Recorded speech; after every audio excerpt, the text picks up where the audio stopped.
this is how we can entice you to stay till the end. Maybe if at the end they can come and give us another song, so you have to stay till the end. Thank you so much, Sil and Timmy, for opening this up with a bang. The energy, the vibes, everything. It just, gave us what we needed today. And we have a really, really exciting program that will carry on. So good morning, good afternoon, good evening, everyone. I think we're live now from Doha. Welcome. Welcome to the LDC 5 Youth Forum. Yes, welcome, everyone. So my name is Dunola Oladako. I work in the Generation Connect team at the ITU, which is the International Telecommunications Union. I'll be co-moderating today with my dear friend, Moza.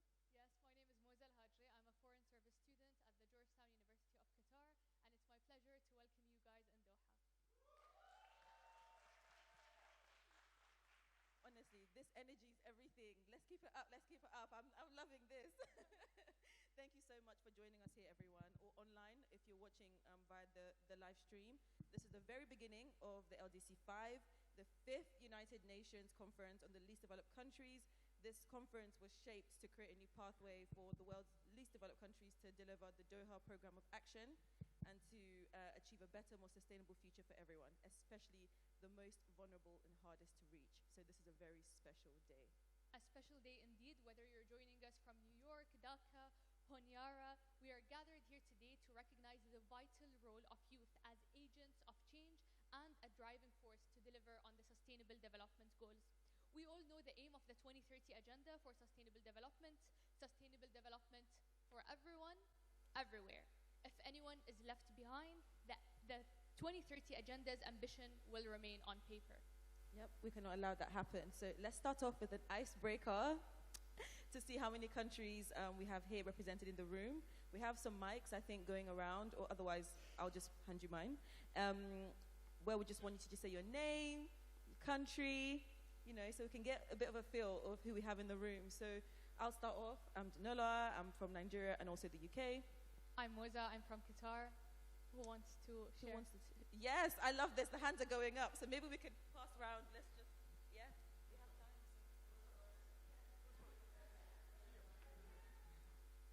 Hello. I'm Teo. I'm from Myanmar. Hello and namaste, everyone. My name is Irina, and I am from Nepal. Hi, everyone. My name is Tanzi, and I'm from Bangladesh. Hi everyone, I'm Aldo Manuel, I'm from Angola. I'm Tony Braga Fazan, I'm from Angola. Hello, I'm Louise from the Democratic Republic of Congo. Hello, I am Rex from Lesotho. Hi everyone, I'm Armel from Comoros Islands. Hello everybody, I'm Buba, I'm from Guinea. Hello, my name is Charles Kajoreka from Malawi, the warm heart of Africa. Hello everyone, I'm Domingos from Timor-Leste. Hi everyone, my name is Ruben Sapetulu from Zambia. Hi. Hello everyone, my name is Hassan from Sudan.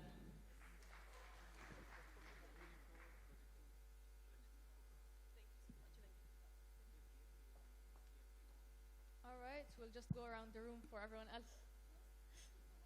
Or let's just take a few and then continue with the program.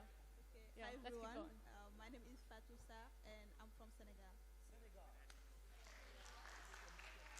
Hello everybody, my name is Kwaile, I'm from the Kingdom of Lesotho. Hi everyone, I'm Cornelia from Benin.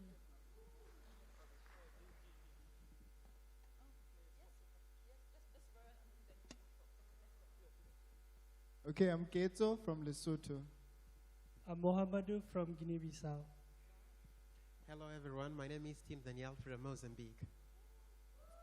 Hi everyone, my name is Mwinji and I'm from Zambia. Hi everyone, Benson from Zimbabwe and Kenya. Thank you, everyone.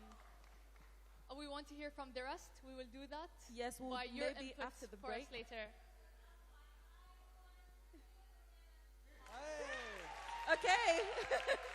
Thank you, everyone. Don't worry, we'll come to you. I think we have a break, and then after the break, maybe we can have that as an icebreaker after, if we want. But then I think we can see that we really have a great representation from the Pacific region, from the continent of Africa. We have great representation, and I'm sure even many more are joining us online. It's really great that we have so many people with us today.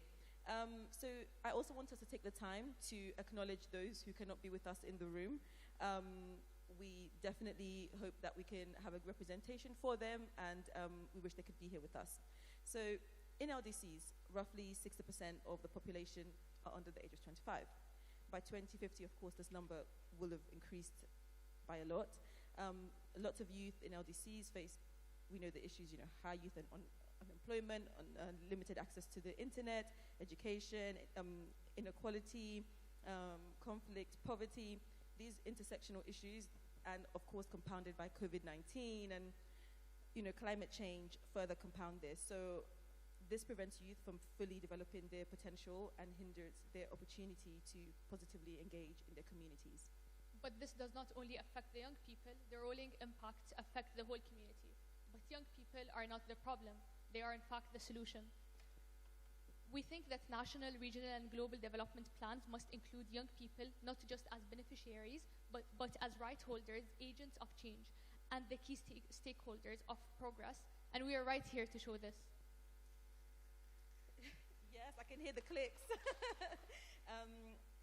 LDC5 is starting with this youth forum, so this is really a platform for dialogue amongst leaders, development partners, the global community, and of course the youth here and joining us online. This is a space to really discuss these issues. It's a time to have meaningful youth engagement and to think of policies that can really help us, especially as we look at the Doha Programme of Action. So this session really is for you, it's for every single person in this room. This session is for you. Exactly. Today's event is a safe space to share ideas, plans, life experiences, and stories. We will hear from our youth delegates and better understand what it means to be a young people in LDCs while bringing positive change. We'll hear stories of change from Lesotho, Myanmar, Timor-Leste, Bangladesh, Nepal, Somalia, Sudan, Zambia, and many other places as well. Yes, we will also learn about young people's commitment through the LDC5 Youth Declaration for all generations. This is the declaration of young people's commitment to a better world in LDCs and beyond that will have a positive impact, not only on this current generation of youth, but also for those that are to come.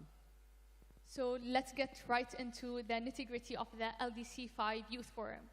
This is an opportunity to celebrate young people's resilience, drive, creativity, and leadership in building a more sustainable, just, and inclusive world for all, as envisioned in the 2030 Agenda for Sustainable Development. But we are also here to shine a light on where young people are most often left behind, excluded, and marginalized. Yes, so we will now start the first part of our discussion titled We the Young People. This session is inspired by the UN's Charter. Does anyone here know when the UN Charter was signed? Yeah? Wow, I genuinely thought no one would know, but yes, you are very correct. It's 1945, but it was drafted in 1941, okay, but signed in 1945. Yes, you guys are really, the leaders of today, not just tomorrow, today. You know your facts. You know your facts. The first words of the Charter are we the people. In this session, we will show the generations before us that we, millennials and Gen Zs, are actually walking that talk when it comes to inclusivity, when it comes to equality, when it comes to peace, when it comes to security, progress, and dignity. And of course, being young has always had its sets of challenges. However, over 1.8 billion young people today face issues that no other generation had encountered. But like no other generation before, we hold the power to bring about positive change at a scale no one has ever seen before. It would be a mistake to think that young people have been passively waiting for others to give them the rights, privileges, and opportunities they deserve, particularly in times of crises. It's often those that are left furthest behind, including the most historically marginalized and stigmatized, who actually take the charge to secure their rights and the rights of others. The leadership and the resilience of diverse youth demonstrate this to us every day. We'll now hear some of these stories of change. So please welcome on stage the first round of speakers.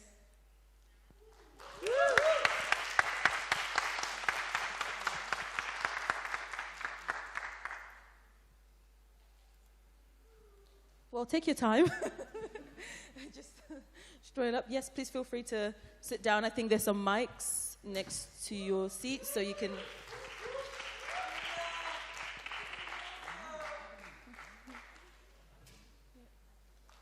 Yeah, it's good. Come closer together. Yep. Thank you so much for joining us. And let's hear from our first young voice, Rakitsoli Malapo, youth delegate from Lesotho. Rakitsoli, welcome to the LDC5 Youth Forum. You have 30 seconds to introduce yourself. Is it on? Okay, great. My name is Re'ekeditso Malapo, but people call me Rex. I am from Lesotho, and I run a nonprofit organization that focuses on confronting environmental breakdown in my home country and in other parts of the developing world using the power of music.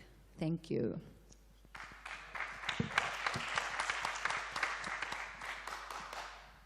Rex, you will be one of the first speakers at the opening of LDC5. What is your message to LDC and to the world leaders you are joining at the conference?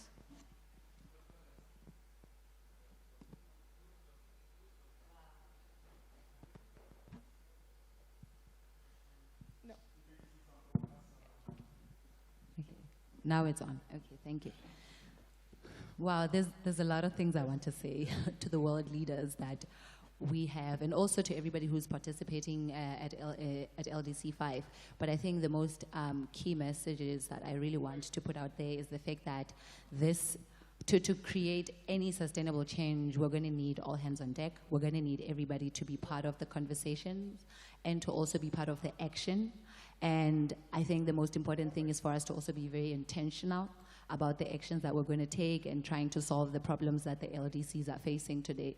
So this goes for both different members of the LDC5, of the LDCs, whether it's civil society, government, young people, everybody has to play their role. The private sector, everyone has to play their role in bringing the transformation that we want to bring to these countries, and hopefully to lead all of us to a sustainable graduation. So I think for me that's the key message I want to put out there, for us to work together and unite in action.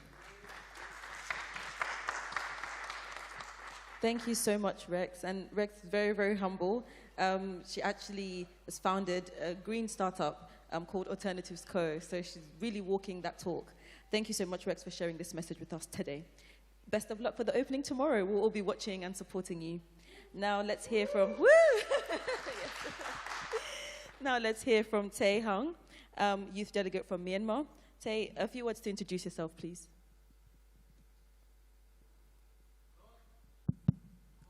Okay. First of all, thank you for having me, at the 5th the United Nations on the least developed country.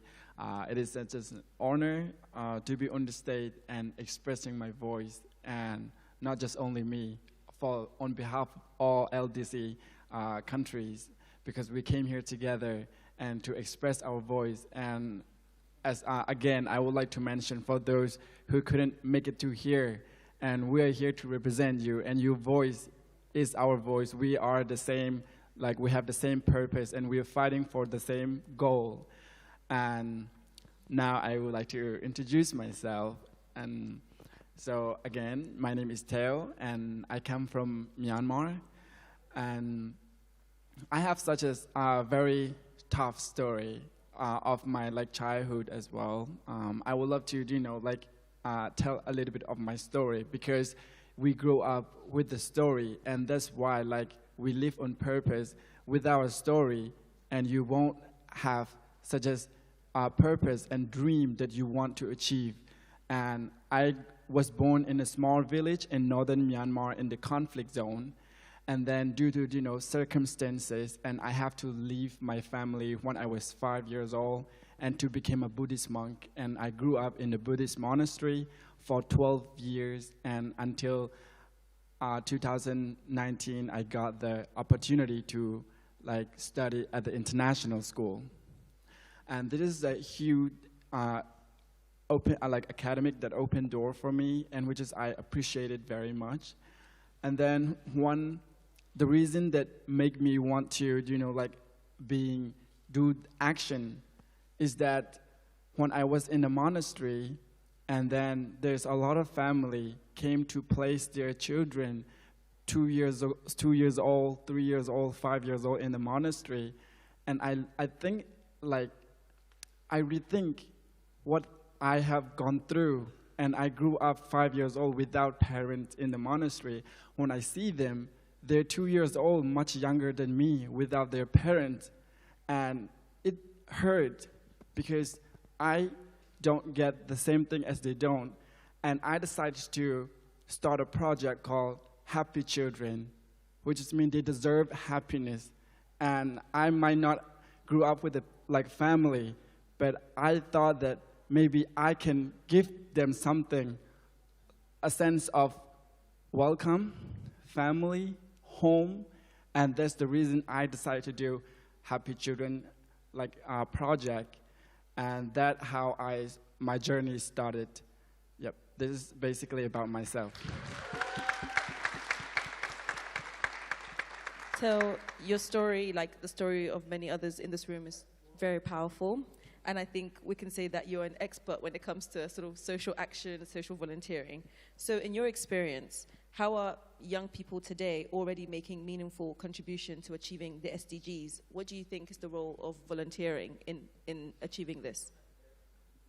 Sure, I have wanting to talk, and I'm just very much happy that I got this opportunity to share with you guys. And I even make a short note, and I would love to, I can't remember everything, and I would love to look at my main point so that I could share it in detail, which will help us to, understand the process and how I gone through these actions. And so my first project, as I already told you, Happy Children, project. And then when I got a scholarship to study at the international school, and one thing that came to my mind, I still want to give back to my country. I know my country is, still in the least developed country. And then what I do is I start to do another project called Youth Development, and which is I ask my friend to join me and to teach English.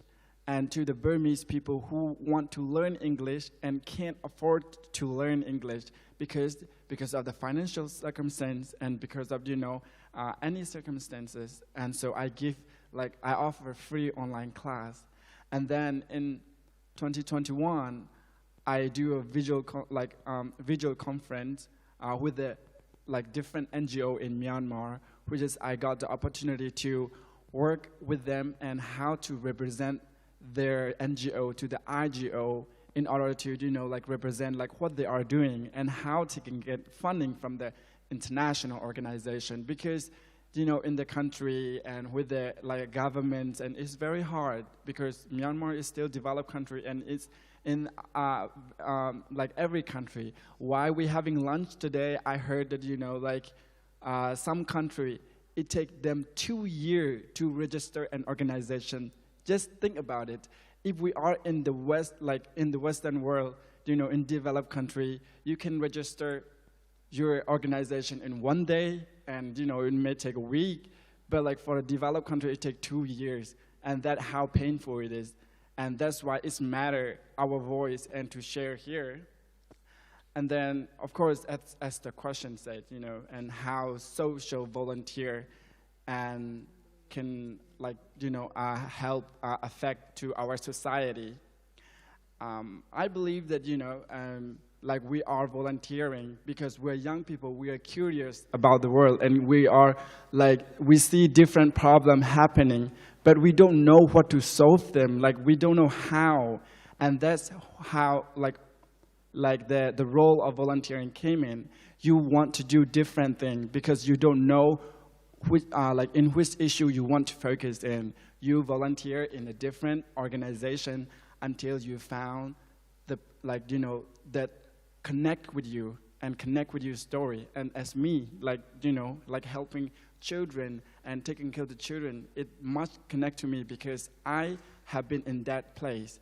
And that's how I feel like volunteer come in. And some people just need a little bit of help to get where they are, to, you know, like be happy and everything. And then, of course, there are some, like, you know, certain point that when volunteer come in, just make sure that, you know, like we don't do any, like everything without a purpose. Sometimes, like there might be some time that like you work, you volunteer, and you got nothing from it. And just make sure that you volunteer in a place that you love and connect with you and you're happy with it. And then how young people can, you know, like have impact on this, like by volunteering towards the SDG goal, is how we are as individual, right? And because the government can't look at us everything, because like government also have their own like duty or, you know, like responsibility they're going. And then we can't just like sit there like, oh yeah, the government doesn't give us funding. Oh yeah, like, you know, and nobody give us this and that. We need to start from work from the individual, and then we can go to the, you know, like a local team, and then we organize national and then international. That's how we grow up. Like we need a fundamental basic action. And so, for example, I'm a dance student in my school, and then I create a dance, like I create a protest dance, which is like, you know, I write like Save Myanmar on the flag, and then I dance because I express my artistic throughout this raising awareness. And if you're a music student, if you're anything, if you're a communicator, through your talent, you use it, and as you are volunteer, willing to do it, not by other people forcing you to do it, not that you're like, oh yeah, I have to do it, not by that, by I want to do it. This is a part of me. This is our, you know, like world, and this is our planet, community, society. We want to do it. And as an individual, when you start to act, and then that's how people would see you, and people would join you.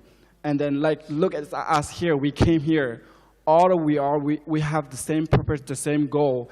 And that's how, like, you are now come to this LDC conference in order to learn, explore, building network, you know, and have different experience where you can go back to your country, like take an action and make it happen and lead people and share to people.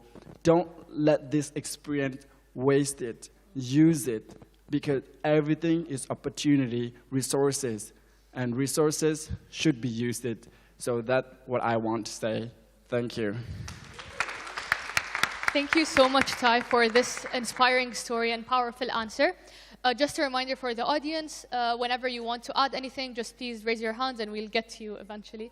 Now from Myanmar to Nepal, we will hear from Irina. Hi, Irina. Please introduce yourself in a few words. Hello, everyone. My name is Irina Stapit. I am from Nepal. Namaste, everyone. I'm an engineer and an educator. My passion lies in empowering girls and women in STEM fields, where STEM refers to science, technology, engineering, and mathematics. And I do this through my organization called Nepali Women in Computing, and through my Instagram page called Girly Tools. So as an engineer, I have faced a lot of bias towards women who want to go to engineering, technology subjects, but it is mostly said that it is for men only, but that is not true. So I'm trying to bridge that gender gap with many others with me. I graduated from Stanford University's Learning, Design, and Technology program, and working towards bridging this gender gap for STEM leaders and making sure that women and girls have access to these skills, these opportunities, and also just encouragement to go to STEM fields in their studies or after their studies, they have the encouragement to join STEM as their careers. Thank you. Thank you, Irina, so much. That's an incredible mission. But I want to ask you, the advancement of technology and innovation over the centuries has, in fact, greatly transformed the way we live. However, the least developed countries lack the necessary infrastructure to support technological development. For instance, the majority of the world's population that lives without electricity resides in developing countries. Almost 2/3 of the 940 million people globally that have no access to electricity reside in sub-Saharan Africa. Tell us about some ways in which young people are helping to contribute to fill that gap. Thank you. So there is no doubt that developing countries have difficulty in technological aspects. Of course, so many don't have electricity. There is no doubt in that. But also, there are some youth who have the opportunity, who are fortunate enough to get these opportunity to access to education, access to electricity, internet, go abroad for their studies. And what youth have been doing and what youth can do is give back to the society, right? And that is what we have been doing too. When we get access to education, when we have access to go to other countries, get those knowledge, experiences, trainings, workshops, we can come back to our home countries and then give it back to people who don't have access to these, be it in the rural areas or the urban areas. And the second thing that I see that youth have been doing and can do is lobbying, raising their voices towards the problems, towards the things that are not happening in their home countries. We are all global citizens now. We get to go to these amazing opportunities like the LDC 5, and we can raise our voices to things that we want to talk about our nation. Maybe it could be technology, it could be climate change, it could be anything else, and we can say what we can do better as a team, as an effort, and those are the few things that the youth have been doing and can do in technological advancements. Thank you. Thank you so much, Irina. At the ITU, where I work, our key mission is connecting the unconnected, and this is a big priority for us. You know, in April next month, we'll have Girls in ICTs Day. So it would be really cool if anyone in the audience feels comfortable, of course, if anyone is doing any projects around digital development, around closing the digital divide, and you want to quickly share with everyone what you're doing. Okay, I can see it, one hand up. I'll come to you at the back as well. So these two, please. If we can please have her at the front, and then our lovely audience member in the wonderful denim jacket at the back. Hi, everyone. It's me again. I'm Armel from Comoros. I'm a youth educational activist, but also I focus on STEM education. I'm the mentor of Team Comoros of Robotics, so we do teach girls and women on building robots and computer programming and so on. So I just wanted to share that from the question that we've been asked, that yeah, we may not have electricity, but I do believe that we can use the tools that we have in our community, because those tools are really going to inspire the girls to have the ambition and also to want to go far and use the real tools that people are using abroad. But we cannot say that we are not going to do anything because we don't have access to electricity. I don't know if anyone here have read the book of William Kwakwamba from Malawi. The man who harnessed the wind, like was living in his city, there was not any electricity, but he was using all those tools, the trashes, in order to show. So we do believe that young people, specifically girls and women, they do have their talent, but they don't have the platform to express those talents. So it's for us, the ones who are in the front line, to really give them that opportunity and to use the tools we have on the ground in order for them to excel and also unleash their talent, because young people, and specifically our young brothers and sisters, they do have talent, but they don't have the platform to express them. So my NGO, we use the tools on the ground in our community in order to give young girls the opportunity, and specifically as a Muslim country and a very conservative one, like girls and women are now really putting on the front line. So we are trying to give them the opportunity and show them that they can also take the lead. Thank you. Thank you so much. And if we could please pass the mic back. I know we also had another hand up, but don't worry, we'll try to take the third person later. Yes. Thank you very much. My name is Mutinta Masowe. I'm from Zambia. So I would like to maybe contribute to the question that was asked regarding digital spaces. I would like to say I'm the product of digital spaces. Coming from a town, of course, where people joke around to say it's a ghost town, not much is happening. Looking at my story where I had to be trained to become an advocate and getting all the skills, it wasn't really an easy thing. So I had to come up with a strategy of how I could, of course, get the skills. But then it is very difficult for other girls because they don't really have enough visibility, but yet they have good ideas. So I got it the hard way. And of course, I'm an educator and the founder of an initiative called the M-Cover Solution. So it's kind of like I'm using education as a driving force. After young girls, of course, in my area graduate, a lot of them, of course, would wait to get jobs here and there. But then at the end of the day, they don't have enough visibility. So what I do is through my initiative, of course, it's a hub. I kind of train or mentor young girls and of course not leaving a boy child behind into tracking opportunities. So I'm coming up with an application, of course, that can use the power of USSD, which of course in the places where they don't have enough, like they don't have internet. But then also the app has also to cater for people with disability. Those people that don't, of course, who can't really, who have maybe a problem with sight and so on and so forth. So also doing digital advocacy as well, using the power of internet and of course cyberspaces, training women also to become self-aware of course the crimes that are on the internet and how they can be able to sustain themselves through using digital spaces. So this academy or maybe an educational hub, it has to cater for people both in school and out of school. So through the power of creating synergies and networking, this program will be able to help, of course, bringing the girl child also and the boy child to make sure that we fight also patriarchy as well. So I'm kind of doing a lot of things, but then using education as a driving force, because being an educator, I believe a teacher can be anything and not anything can be a teacher. Thank you. Drops mic. that was a powerful statement to end on. I know we have some people that want to still contribute, but in the interest of time, we have to move on now.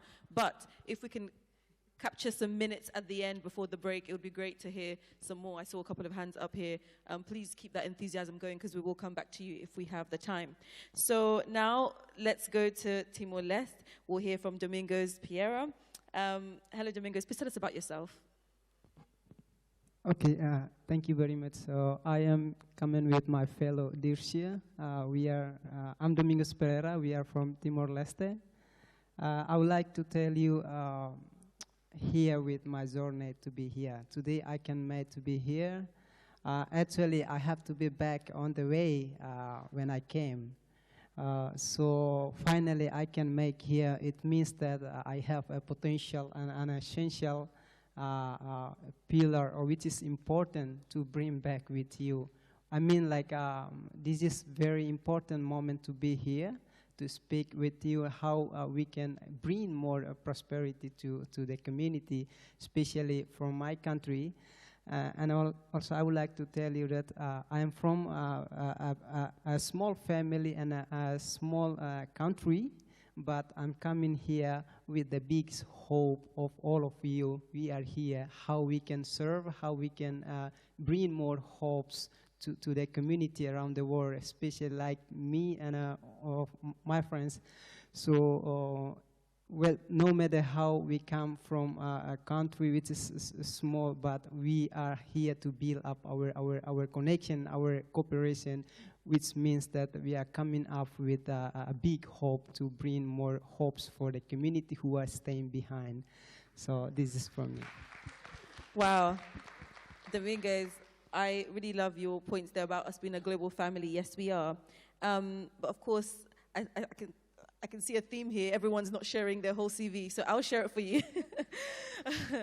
Domingos has extensive field experience in humanitarian work, supporting young people, rural communities, providing access to information, language courses, education opportunities, working with vulnerable people, women, children, elders, informal workers, disabled people, small and medium entrepreneurs affected specifically by COVID and flooding. So with this extensive experience that you have, how is your work really empowering the most vulnerable? Can you give us some practical work that you've done, or some practical tips on how someone who wants to follow your footsteps can? And what do you think can be done to help you in your work? I think we have some stakeholders here as well. I think it'll be interesting for you to share with us, what do you need to help you reach even more people? Thank you. So I would like to start with my work. Since 2015, I work with some of young people in my country. We are like established capacity building training. We train young people and kids about language, especially in English and Portuguese, and also leadership training, how to train young people and kids to access to formal education. After from that session, I also work with some local group we call solidarity group, which is helping the people who are affected by natural disaster and also flooding. We share like how we can giving them support and support them in terms of basic facilities. And also because in my country that was like it's a big issue for us, especially young people, to take action in order to help them. And another thing, like I'm working with Youth Empowerment for Future Association, which is we are working on rural development based on agriculture area. We are investing on agriculture and also training. We call it a farmer field development training. We gather all the young people in our country, especially from rural areas, to come together, and we also call the specialists of the area in order to give them a training, train them how to initiate and start up a business, and especially how they can come up with the idea in order to go back to their own place. So all these things already encourage and motivate me how I can work with more people in order to help those like young people who didn't access to information.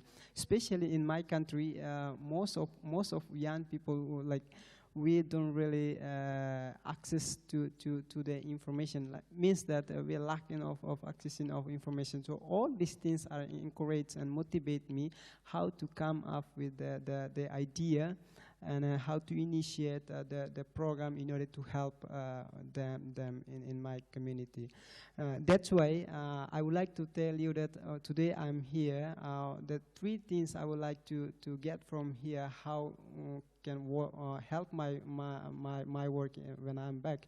So the first one is connection and cooperation, how we can start a small action which is have a big impact for the society.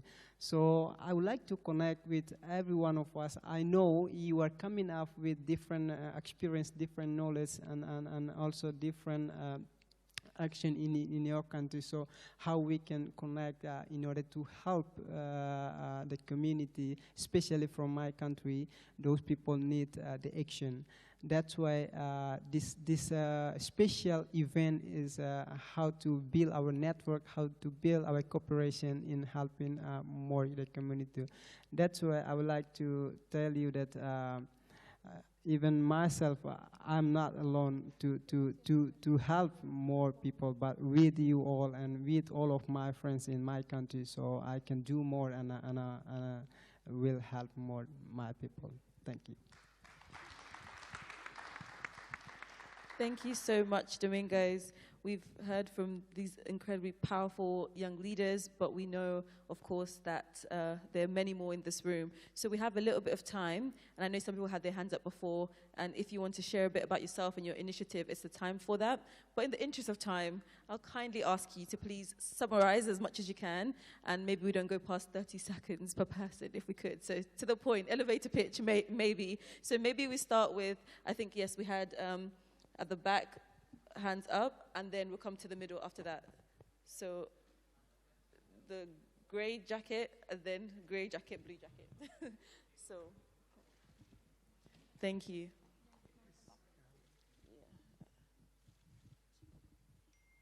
Thank you. Hi everyone, my name is George, George Asamani. I'm Managing Director for PMI, which is the Project Management Institute for Africa.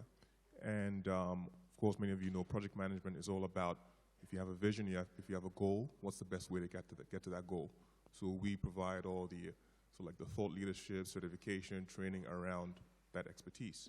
To the question you raised about platform, access to technology for youth, girls, etc. We've partnered with Microsoft, and we're providing training on a relatively new way of building apps, which is called citizen development. It's basically around how do you build an app even if you don't know how to code, right? Which is obviously very, very significant because coding is a barrier to entry. So if you can imagine being able to build apps without actually knowing programming language, that's a big deal. So we're partnering with a lot of universities, youth organizations across the continent to empower people, to support people to be able to do that, because obviously it's very significant. So I just wanted to raise that point when you talked about tech platforms and the like, and I'm happy to speak to anybody who needs that support as well. Thank you so much. Yes, thank you so much. And someone from PMI, thank you. I think last year I got PMI Future 50 Young Leaders, so thank you guys. I think, yes, we have here and here as well, so maybe we just, one person per row maybe would be nice. Oh, okay, let me bring my microphone so that Nick is not doing a marathon.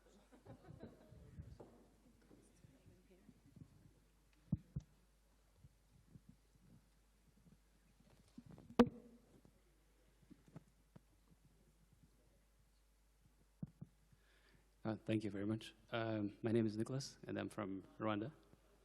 I am a Doha Debates Ambassador, and as well as a digital harm advocate.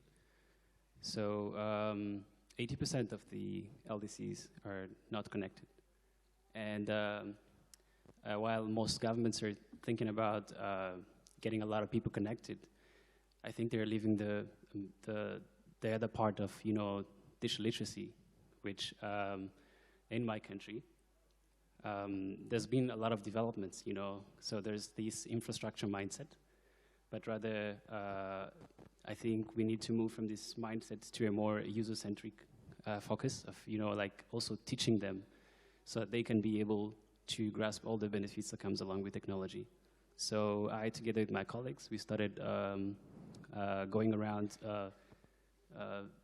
rural parts of Rwanda to teach them on the basic literacy skills. And what we discovered is that, mostly in schools, they teach them for example, old programming languages. And when they graduate, their skills are irrelevant. So this thing is actually more broad in a sense that instead of really focusing on the infrastructure, we also need to gather all the relevant stakeholders and then see that, even the curriculum, how is it? Is it self-correcting? Is it matching the standards? So this year we're looking at launching the first Dream Center, we call them Dream Centers, to educate people on basic digital literacy skills. And I hope, my brother, like he said, is into digital technology, so I think we'll have enough time to connect. Thank you. Thank you so much. Let's have someone else very briefly, please, at the back. Yeah. Hello, everyone. My name is Diego. I work in the Office of the United Nations High Commissioner for Human Rights, and we will be holding a side event on the 9th and the last day of the conference on active, free, and meaningful participation of youth in development and implementation of the Doha Programme of Action. So the short 30 seconds message I wanted to pitch for you is to see human rights, and in particular the right to development, and the Doha Programme of Action and everything this conference is about, not only as charity, as an intention of cooperation, but as a right. Youth have the right to participate in, to contribute to, and to enjoy the benefits of development. And so I hope the human rights language can be a help for you. Thank you. Thank you so much. Thank you so much. Was there one more person that had their hand up? Yeah, Oh, well, it's at the more than front. one. But maybe we have one last one. Okay, please. Thank you. My name is Hadi Lajmi from Kuwait, and I work with Direct Aid Organization, an organization that has been established for more than 42 years. And on the basis of including women, widows, and young women as well, Direct Aid has created an initiative that started in 2015, where we give loans with no interest to women. And we, to date, or let's say to 2021, that was the last report that I can get my hand on, we had given 39,000 loans with no interest, and that accumulated to roughly $15 million to 39 individuals or groups. And about 46% of the loans were granted to women between the ages of 18 to 40 years old. So our focus is to empower these women, to create the opportunity to include them in their society, and many of the stories that can be found on our website, mostly in Arabic, I apologize. You can read the stories about these women becoming from recipients to donors themselves and actually donating to other people who are in need. And I wanted to share that experience with other people. Thank you so much. That's incredible. I think stakeholders in the room, please take notes. We need more of this across the world, please. And we encourage everyone to network and connect with the people that you like their projects and you want to learn something from them. So remember who spoke and go talk to them in the break or after the session. I think we have time for a couple more, but please make it brief to have more people. We have a couple in the front.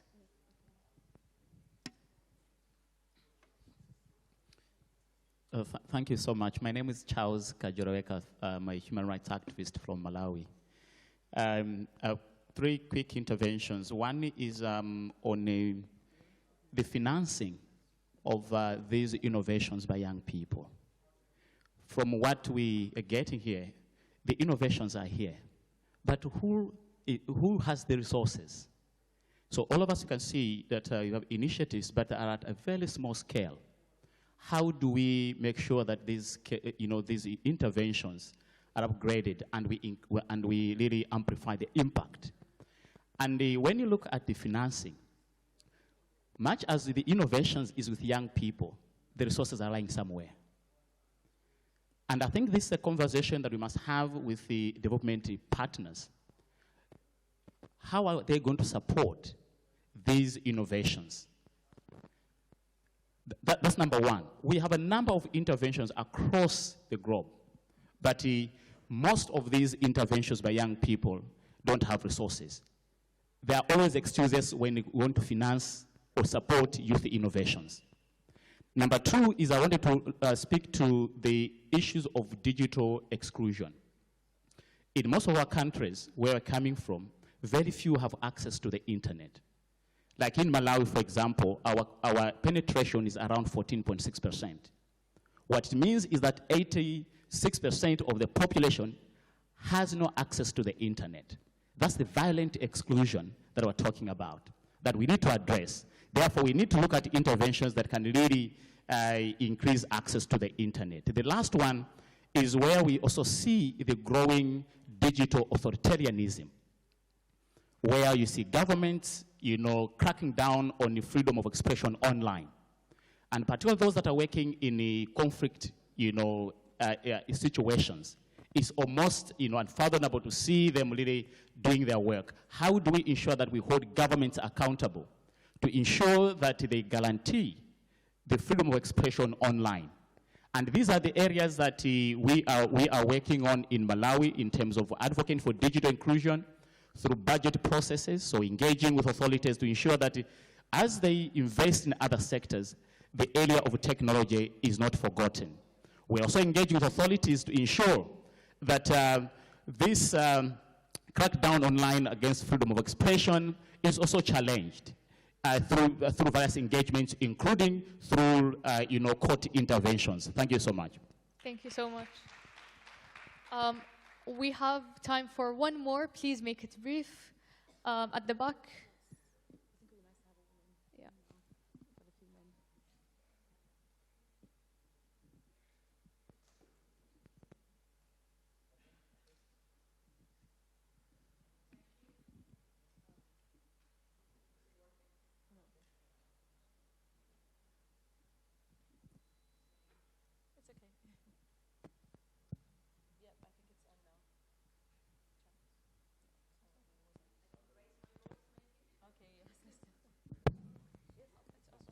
Let me try. My name is Laura Munoz, and I work for UNCDF, United Nations Capital Development Fund. Hi, Donola. I think it's a right moment to intervene after the right intervention of our colleague from Malawi. United Nations Capital Development Fund is the UN agency focused on LDCs that aims to boost investment, both public and private. And this is one of the questions that we ask ourselves. If we want to attract investment to LDCs, youth need to thrive, because youth is the future and the present in all these countries. And we think that we need to bring things at the scale. And this is where we think the private sector may play a role as well. We're currently trying to develop, we're actually developing in collaboration with UNICEF, a fund that is called Outcome-Based Impact Fund for digital skills of young women and girls. The idea is that we believe that there are social-minded investors that will be willing to invest their money, and we can leverage private investments to bring projects at scale. So we're in the process of developing this type of instruments. We believe blended finance is definitely one of the instruments that could serve to this purpose. So that's one of the examples I wanted to bring to the table. Thank you so much. Thank you so much. And I'm sure so many more people just haven't had the chance to share yet. We'll have some more time for interventions later. But now I think we'll take a short break because we've been talking a lot. But it's not break, time to run away. No, it's break to interact with everyone here, because as you can hear, there are amazing projects, amazing things going on. Let's take the time to actually get to know each other. Let's have those conversations that we've not been able to have in the plenary. So with that being said, can we just give a huge round of applause for these incredible speakers? Just absolutely amazing. So we'll just take a 15-minute break. We'll be back 15 minutes past. But yeah, please interact, chat, take pictures, connect. Thank you, guys. Thank you.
Okay, everyone, we're back. Please find your way back to your seats so we can start with our second round of great panelists.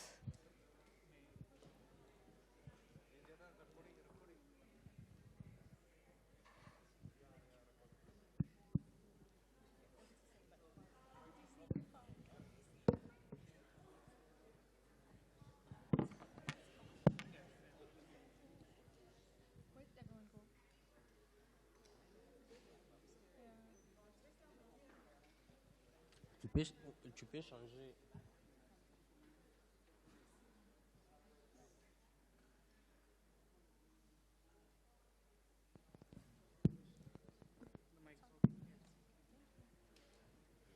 Okay, everyone, I still see some people standing. Let's get started.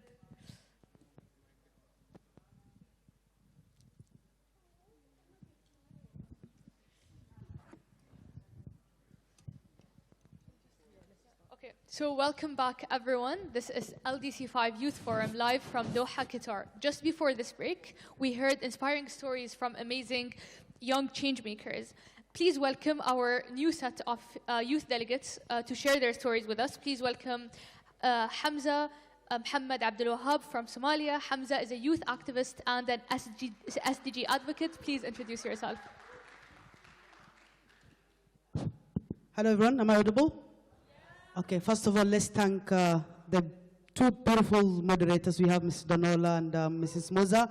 They have done actually a wonderful job in moderating such an interesting thank you so much. workshops. And so thank you so much again from my side and from my friends.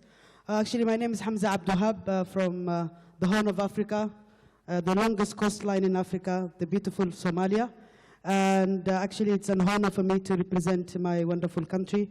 And here with me, we have Mr. Okash and Mr. Fati, who are also from Somalia. So please round of applause for us. Thank you. Other than that, I think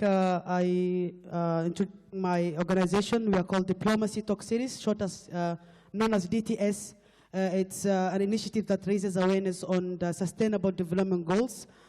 We have a special platform where we bring lawmakers, youth organizations, and private sectors, where they come together for 7 weeks, and the youth actually create business proposals on social entrepreneurship. It's because we have this motto where if you always have sustainable development workshops, people or financiers, they have to put finances on.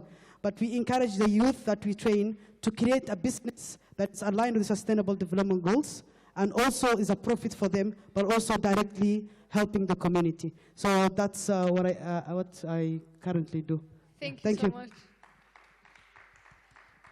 My question to you is that your initiative contributes to sharing with the world the SDGs ambition. What is, in your opinion, the relevance of the SDGs to young people, and how can we better empower the youth to contribute to the SDGs? Thank you, Moza. That's a very good question. But I mean, it depends on the sustainable development goals. Each country has their own priorities, and each youth community has their own priorities. The priorities that aligned in Europe might not be the same priorities that African countries or Somalia has. The priorities that aligned in the Middle East might not be the same priorities that has in the Americas or in the ASEAN or Southeast Asian countries. So in Somalia, and a lot of funds that is going online now, they're focusing more on climate change. A lot of funds are giving to youth who are working on climate change, which is something really good. But when it comes to Somalia, we lack quality of education. We lack clean energy. We lack gender empowerment programs.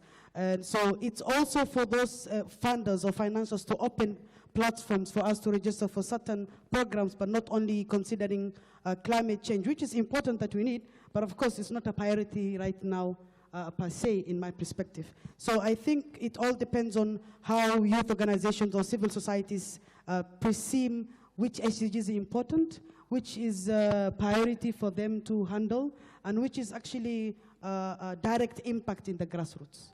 Yes. Thank you so much, Hamza. I'd actually like to open it up to the floor. Yes, round of applause for Hamza. I'd like to open it up to the floor if anyone else would like to share their thoughts on that question that was asked, which is basically what the relevance of the SDGs are. Maybe you can speak for yourself, specifically to you, and how you think you can be further empowered to achieve them. So if we could please mic to in the white shirt, please. Right there. Thank you so much. I definitely love a non-shy crowd. It's great. Go All ahead. right, thank you. My name is Samuel, and I'm from Ethiopia. I just want to reflect on the point that my brother spoke. So the SDGs, generally, it's a global goal that was set by the member states of the UN in 2015. So generally, when we talk about sustainable development goals, it's more of a standard that all countries came together and that says we're going to do this by 2030. And for a government, because of different reasons, one of it being the politics, they might not prioritize one of the others, yeah? It doesn't mean it should not be a priority for that country. So for example, as giving Ethiopia as an example, currently the past 1 month, social media is totally blocked. And a conflict that we were in for the past 2-3 years, incubation centers were closed, accelerator hubs were closed. So young people with ideas, with business ideas, or with tech entrepreneurs, the opportunities getting reduced because of the conflict. And access to education and some of the things might not be a priority for that country. And that, I don't think that is right. And for sustainable development goals being a standard for all countries to follow, it would give them, it's more of push and pressure for governments. So whether they prioritize it or not, it can be more of a standard for governments, especially governance people. Thank you. Thank you so much. Thank you so much. I think we have a, is that her? She's going already. Oh, we had someone at the back that wanted to contribute, but maybe we'll come back to them later. No, thank you so much for sharing that experience from Ethiopia. Really powerful there. So talking about empowerment, no initiative can be effective without considering its impact on women and girls. Let's hear about this from Friza Tanzi of Bangladesh. Tanzi, please share a few words about yourself. Hi everyone, it's Tanzi from Bangladesh. I identify myself as a social entrepreneur, but before going to my enterprise, I would tell you why I started this. So I went on a volunteering experience for a free school, and we wanted the answer of a question, even though there are so many free schools available, why the student rate is so low. And the one thing that struck me, that in villages of my country, in remote areas of Bangladesh, the families, they send their children to work instead of school. Still, they would not consider the woman of the family, the mothers of the children, as an asset who can earn and run the family. And this somehow, because I was so young back then when I started, I was just 19, and I had this very positive rage inside me that why is that? Why cannot you just look at women as someone who has potential to earn and to run the family? So I started this organization. I named it Pratibha. Pratibha, it's a Bangladeshi word, which means talent. And what all I wanted to do is nurture the talent in rural women so that they have a voice and they get the chance to earning opportunities. So what my social enterprise does is we create financial literacy opportunities first. We go into the communities, we live with them for a few days so that we are one of them.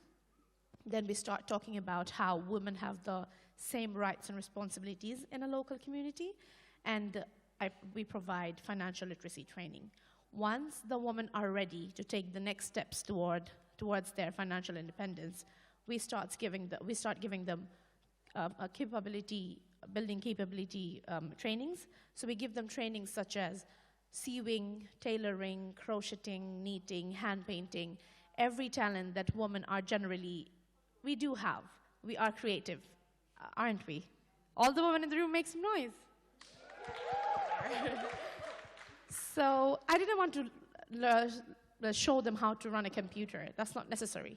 Women in general in rural areas, they have so much talent in them. We can just use that with the global market to make them use that skill to earn some extra money so that their children can go to school. So we started the capacity building trainings. And after that, I stopped for a week and I thought, now what? Now they know how to sew, how to stitch, but if they do not get the marketplace, because no one from the city would go to a village to sew their dress from an artisan. So then I came up with the marketplace, which is named the same, Pratibha, where we connect the rural artisans with the global market buyers who would actually pay some extra to make it, to ensure that every rural woman has a sustainable earning opportunity. So yeah, that's what I do.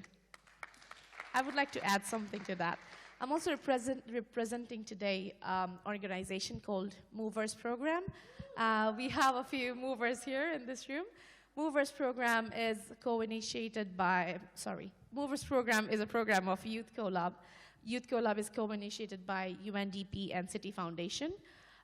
We prepare the training for the trainers, youth-led movement, where we give the training to the young people about sustainable development goals, about 21st century skills, and the entrepreneurial mindset training. Till now, we have empowered 5,000 youth all around Asia and Pacific. So yeah, thank you. Thank you. Where are the movers? Can we get that? Woo! Okay, the movers definitely, they're definitely here. Thank you so much. Thank you so much, Tanzi. You believe in nurturing and encouraging the individual growth of others, and you value the importance of the people's power to make positive change at a much wider scale. In your experience, what are some of the best practices in delivering social change projects, and how did individual impact, like such a small action, exceed and impact a whole community? Thank you for the question. I would say the best practice for social change projects is collaboration. And when we talk about collaboration, we always think, oh, I have to collaborate with government, with higher levels, with some INGOs, but that's not necessary.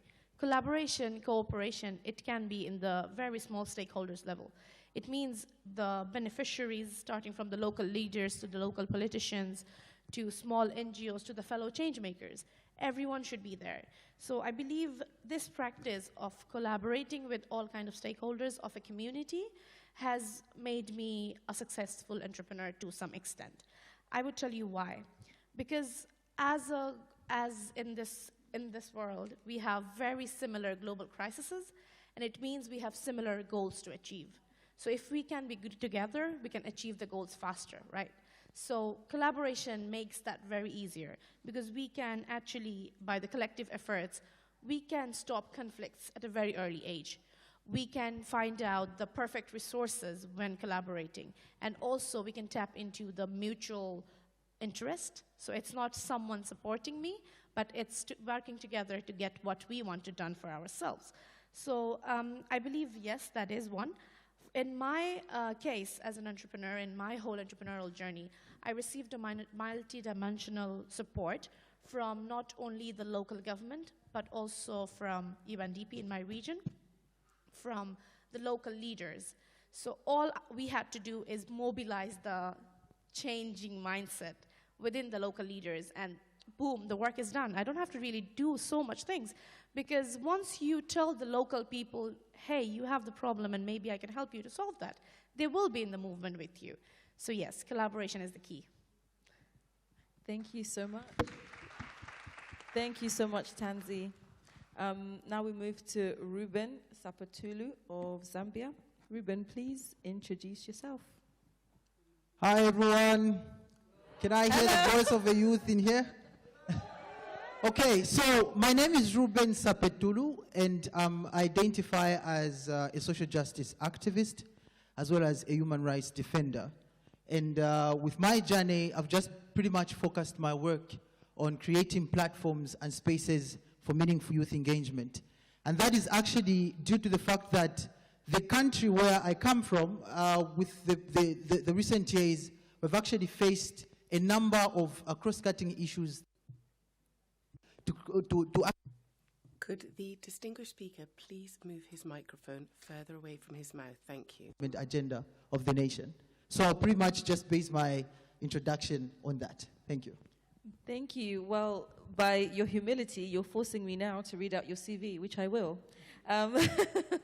Ruben is an educational sociologist, as well as the youth activist that he said that he was, passionate about social change, founder and board chairperson of Rethink Youth Platform, also serving as Deputy Secretary General for the UN Youth Association of Zambia. Is currently the hub lead for the Youth Dialogue Programme on SDGs, which is a hub activity under the Action Aid Global Platform Zambia. Also, you're a peace ambassador under the Global Peace Chain and the international in the International Peace Youth Group. You're also part of MIET Africa Future Life Now. So if anything deserves a round of applause, I think it's now. All right. Ruben, from your wealth of experience, can you tell us more about the creation of platforms for youth engagement? Give us an overview of what works, what doesn't work, what we need to really engage youth today. Okay, so I'll first of all start with the background, like I earlier alluded to. When we want to effectively engage young people, of course it's a common thing, most especially in IDCs, LDCs, you'll see that mostly when we want to record or just want to suit a specific agenda that talks to the young people, we'd rather bring young people and put them there and put attendance registers to say, okay, young people can be there, and then once they contribute, even if they have no influence on the policy formulation or the policy implementation, it's going to be something that you're going to speak to say, okay, we engaged young people. And that has been a tendency of governments right from inception. But when I identified or probably just saw it, even how I myself was tokenized to some extent, where I was, required to penetrate a certain space, and then after penetrating that space, people went ahead. I didn't even say anything. I didn't even contribute anything on that particular meeting. My submission was not even picked. But after leaving that particular space, a report came out and they actually justified that there was meaningful youth engagement. But from that space, it pained me. Why did it pain me? Because I had no influence on anything that took place. They used me to actually showcase that this is actually what they're doing. And they are meaningfully engaging young people. But then I asked myself another question to say, okay, fine. What repercussion does this have on my future and the future of other young people that are finding themselves in such spaces such as this one? So you could see that right from inception, that has been a tendency. But now, if we were to ask ourselves a question again, is our future safe as young people? Because even these engagements right from inception, even as we are penetrating these spaces, we're penetrating to be used for purposes of fulfilling those demands that international agencies are actually making, or maybe the donors the demands the donors are making. So it's going to sound to be a little bit rhetoric, but in the general essence, it is affecting our future as young people. So I can only consider participation to be meaningful if young people are actively engaged from policy formulation, they're actively engaged in the validation of that policy formulated, they're actively engaged in the policy implementation. Because now they'll own the process and be part of the fight, and they'll pick it up themselves.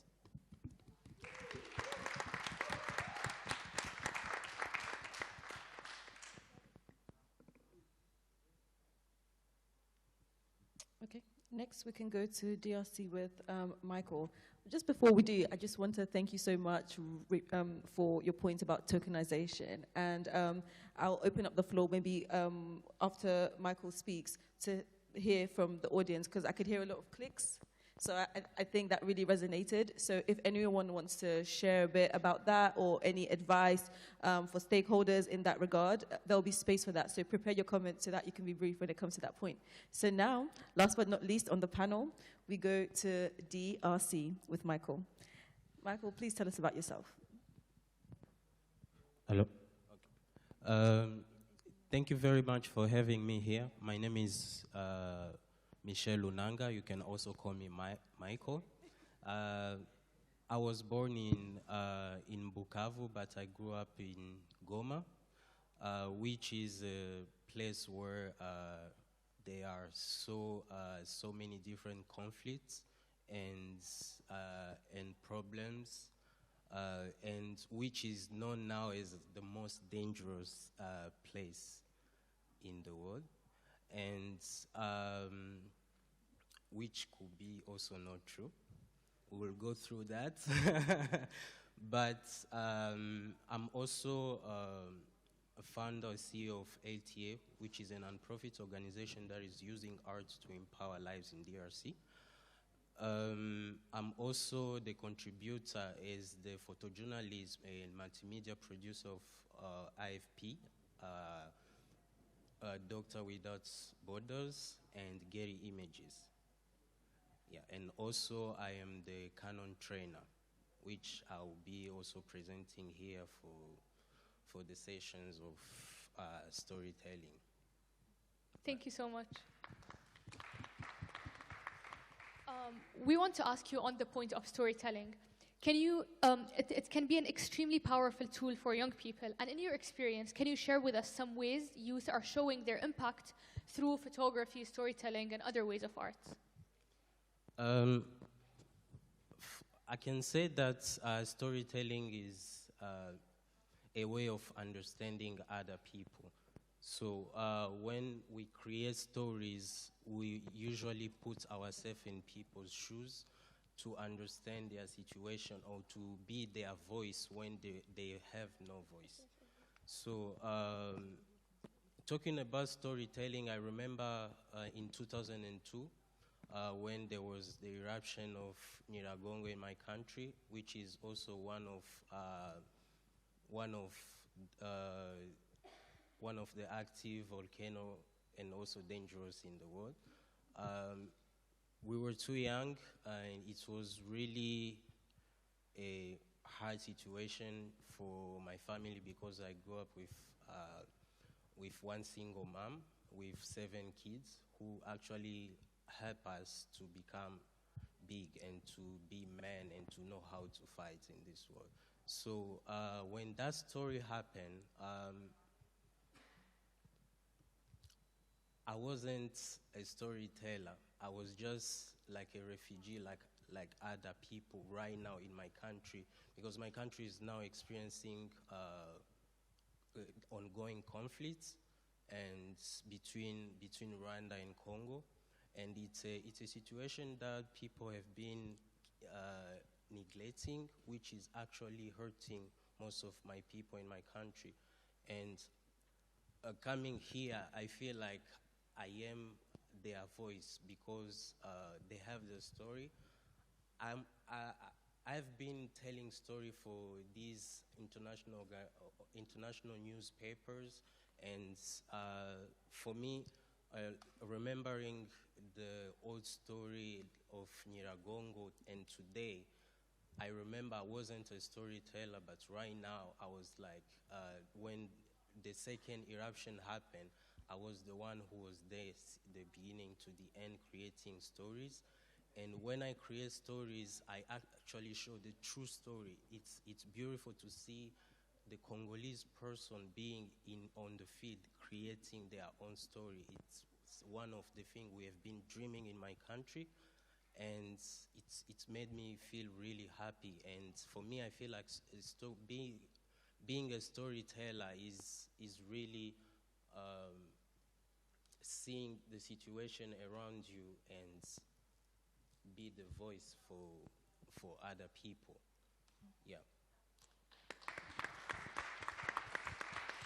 Thank you so much, Michelle.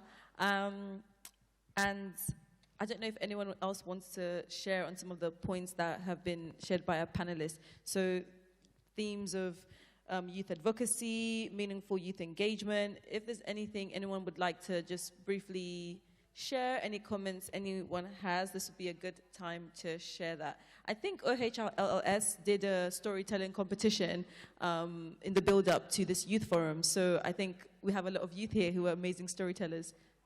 Who has the mic, please? Okay, so we start here and then we go down. Okay. Sorry.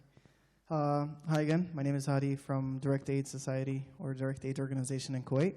I want to go to the point of Somalia, and the point he made is actually amazing, as a lot of international non-government organizations are focused on their own agenda, making whatever is suitable for their agenda applicable to different countries who are still developing or among the least developed countries, as the theme goes on.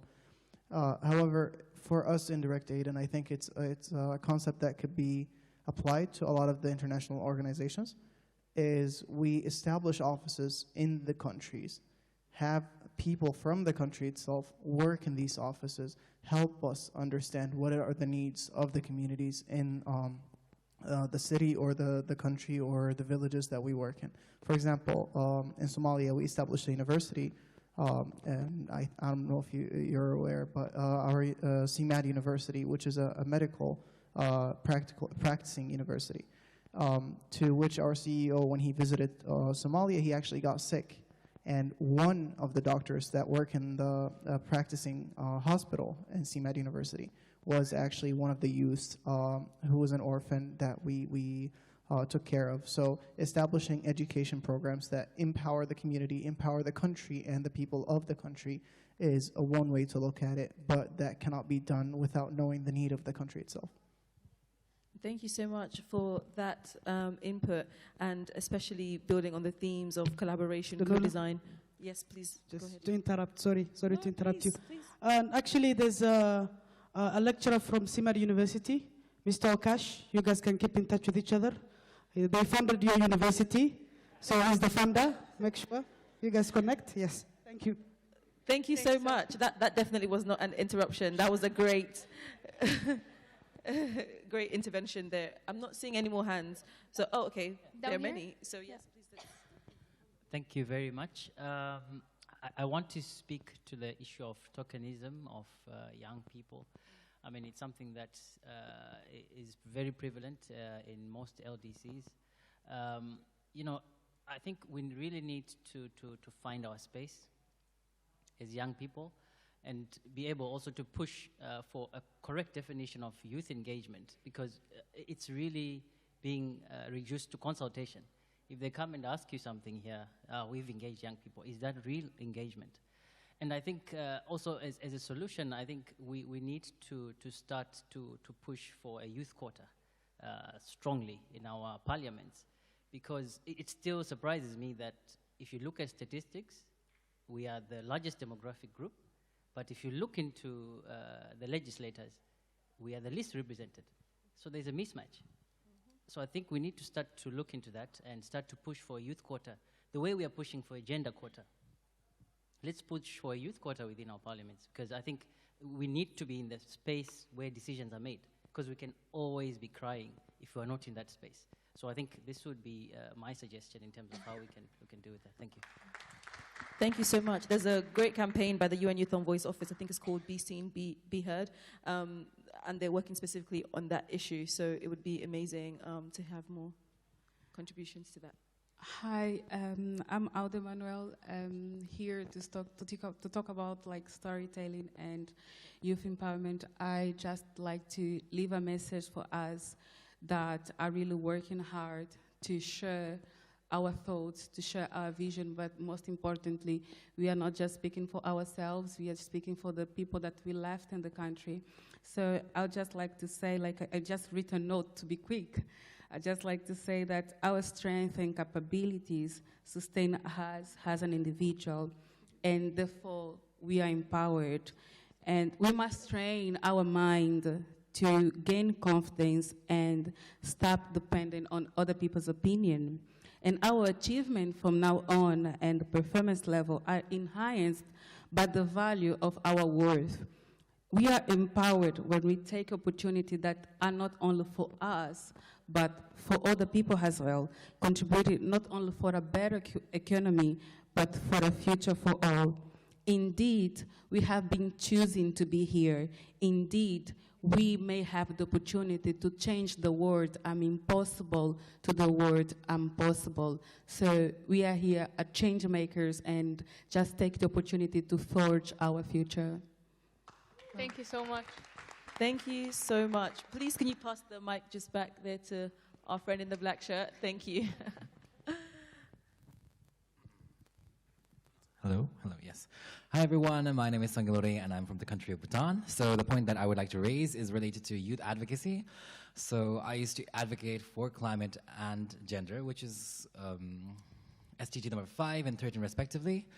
So doing it both together was very hard, but what really inspired me during the advocacy was the intersectionality between the two issues, so gender and climate change.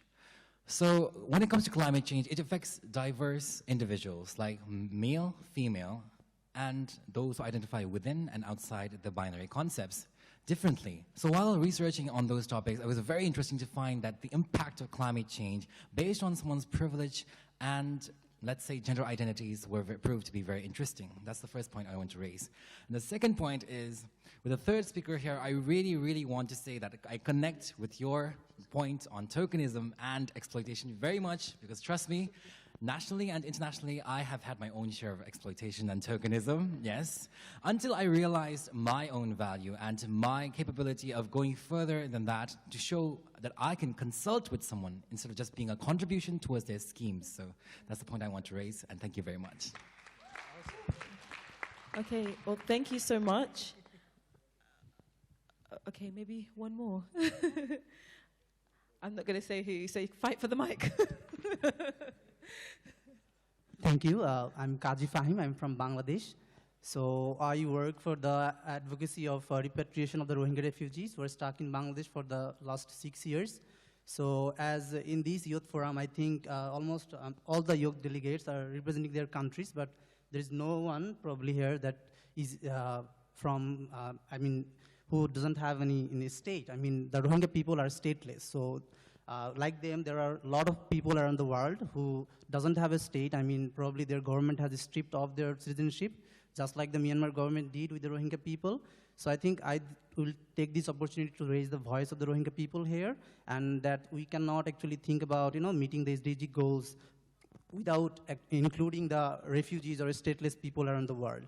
And I would also invite the world leaders, especially the key regional players, in South Asia and Southeast Asia, for example, China, India. I would like to say that stop the geopolitical game and think about humanity and pressurize the Myanmar government, to restore democracy in Myanmar, and also facilitate the Rohingya refugee repatriation and also granting them citizenship. Because without granting them citizenship, they cannot be assured that this brutality or the violence can happen again in their country if they go back in Myanmar.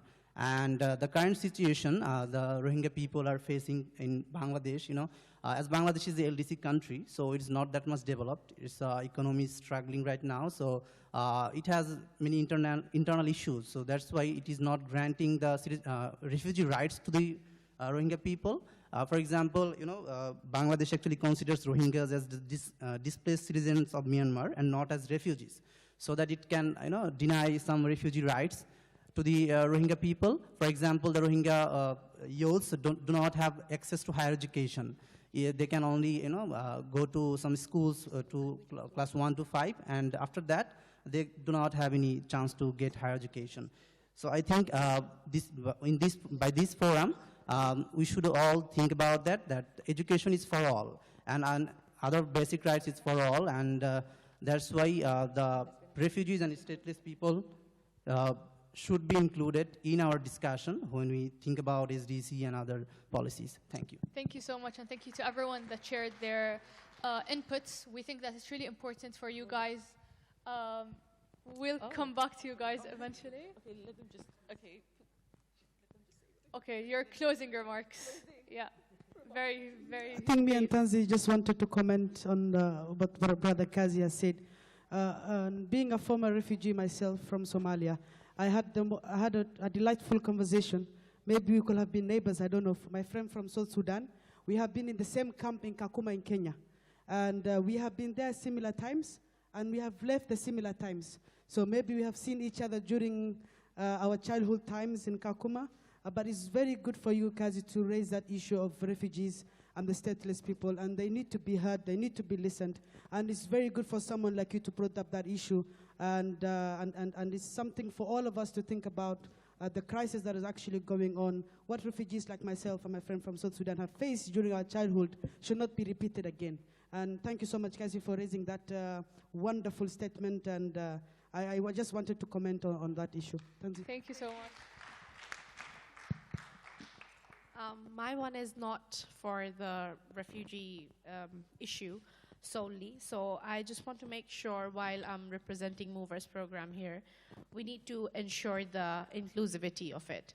And not only inclusive of youth, but youth from every segment of every corner of the world.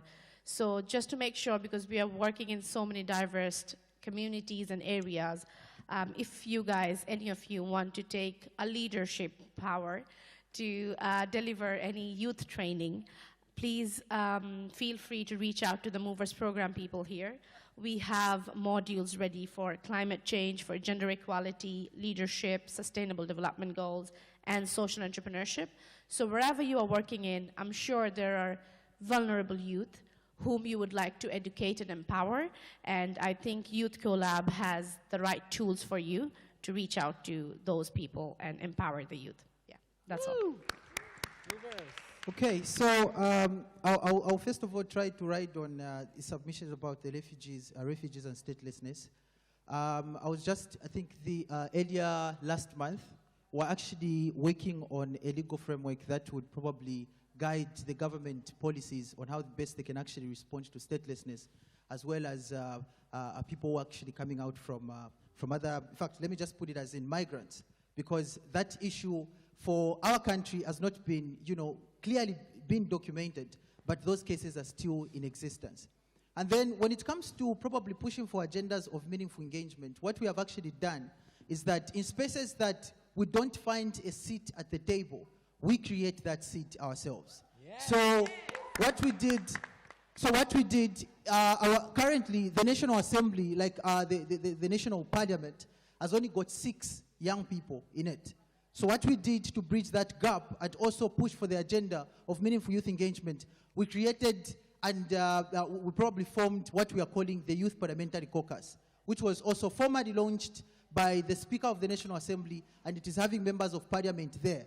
So why we created this was also to bring young people who are interested in making those submissions to influence policy, to make sure that that place is meaningfully utilized so that their submissions are also acknowledged.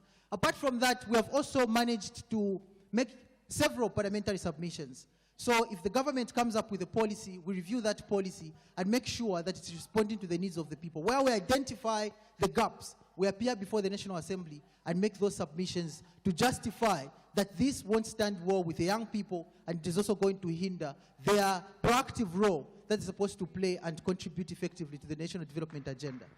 And then the other thing, lastly, that I would probably just want to bring on board is a call on us who are in here. I know we're coming from different countries with different perspectives, different environments, different policies, different governments, and the way they do things. But I think as LDCs, it is not a prestigious state of being in, and we should not even be comfortable with it. So that probably calls on us, when we go back home, let us make sure that all those structural limitations that hinder our progressive contribution to the national development agenda are actually broken. All those barriers are broken, and make sure that we penetrate those spaces that require our penetration so that we just influence the development agenda and allow young people to be at the center of that decision making, because it is the only hope that we have in order for us to get out of this status. Yeah. Thank you so much. For me, I just wanted to add that there are as an African, there are so many stories that has been writing for a very long time, and we have the voice to change that. We are the new generation, and we have the voice to tell a new story. And storytelling is all about that. If we start with us, for example, in our country, there is not just bad things.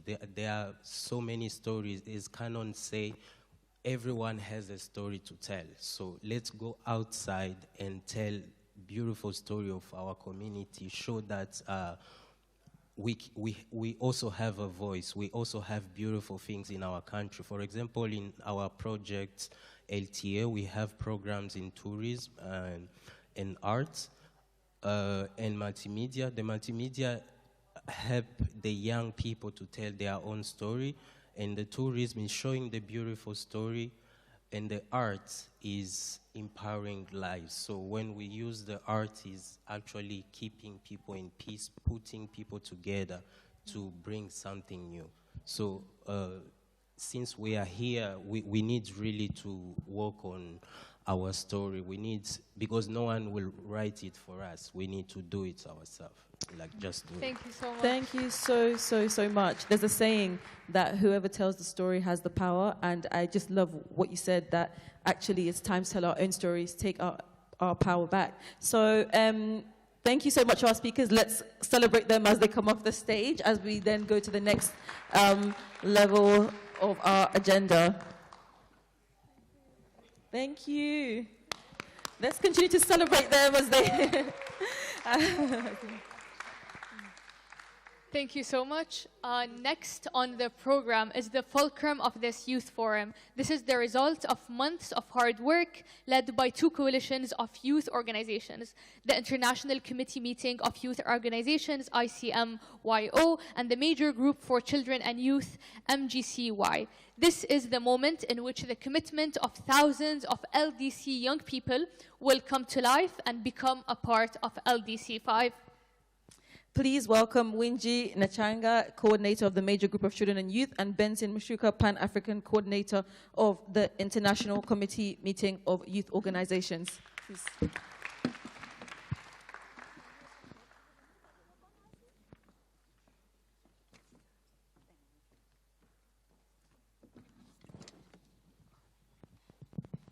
Good afternoon, everybody. My name is Mwinji from Major Group for Children and Youth, MGCY. It's been so awesome to hear all your stories and what you're doing in your various countries, and yeah, keep it up. Thank you, Mwinji. My name is Benson Makusha from ICMIO, and I'm very happy to be here, and it's been quite interesting to hear your stories and also to connect with you guys. You are doing amazing work, and we really need to find ourselves in the conversations of the plan of action that's going to come out from this conference. And we really need to find our voices being heard there. And we're now going to talk to you about the Youth Declaration, which actually is a tool that we've used to get our voices heard in the plan of action. So thank you very much also for your participation in the Youth Declaration. And we hope to see that everything we've been sharing here and more is going to be put into action.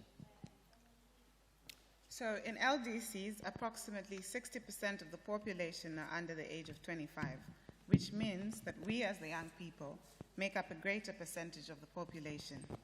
For this reason, it is important that the LDC 5 provides a platform for dialogue for young people in the LDCs with leaders of the LDCs, development partners, and the global community, which is why we're all here.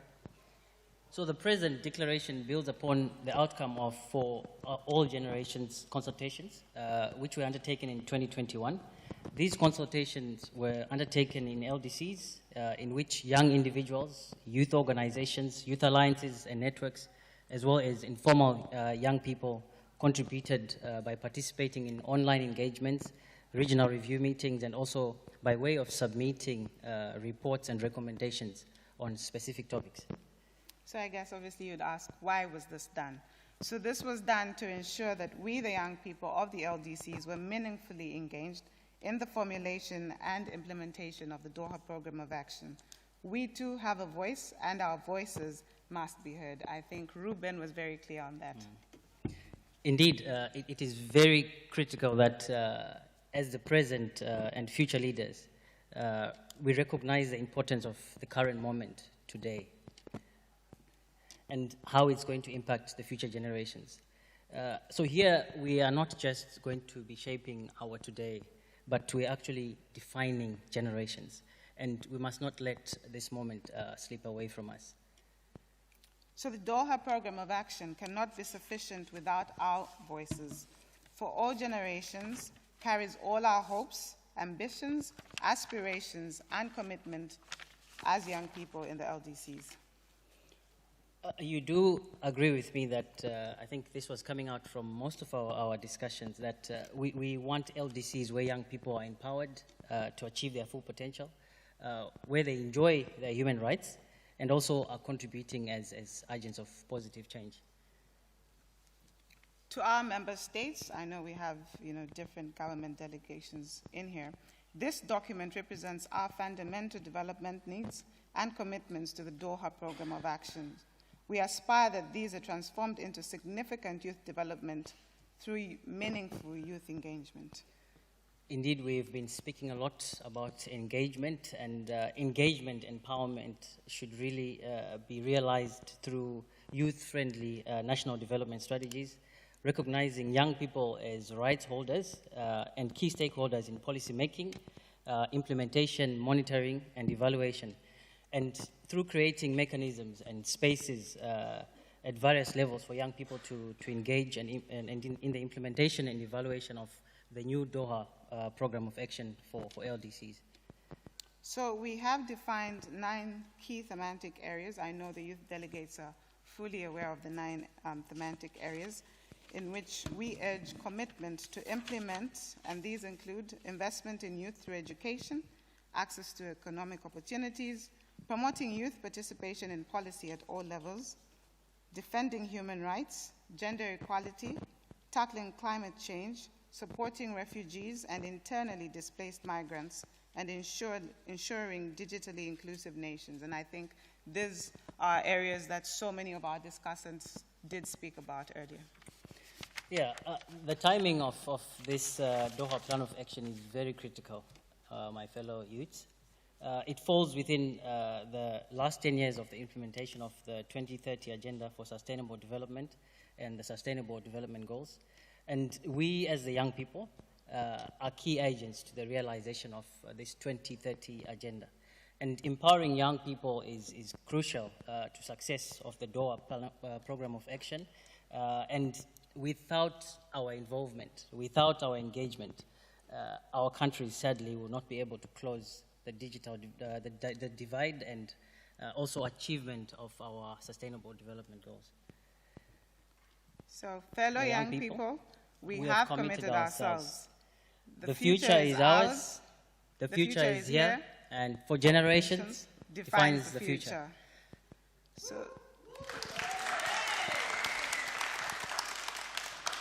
So we will now invite you to adopt this youth declaration.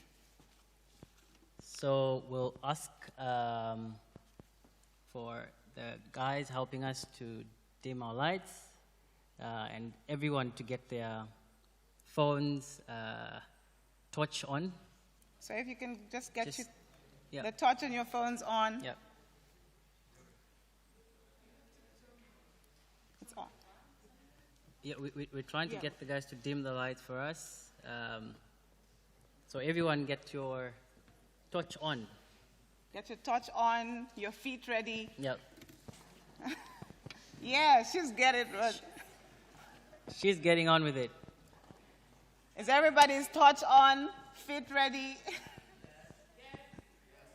Okay, so as guided, we will just stamp our feet as our torches are on. We're just waiting for them to dim the lights.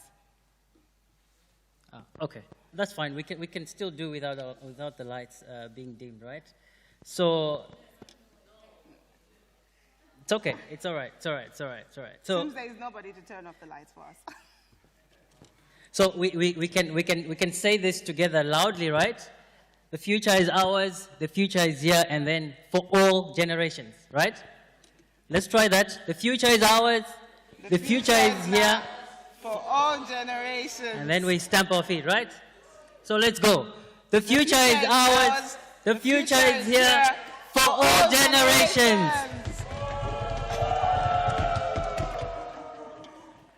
Well done. Well done. Well done.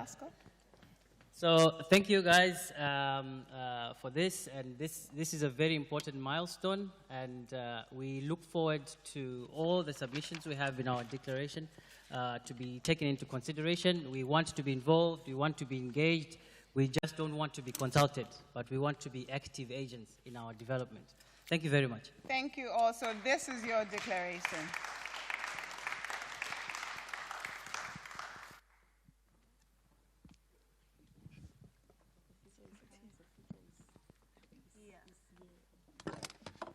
Thank you so much. From this moment, the Youth Declaration for All Generations becomes a part of LDC 5. The document will be handed over to the Secretary General of the conference during the LDC 5 Intergenerational Dialogue. We hope to see you there.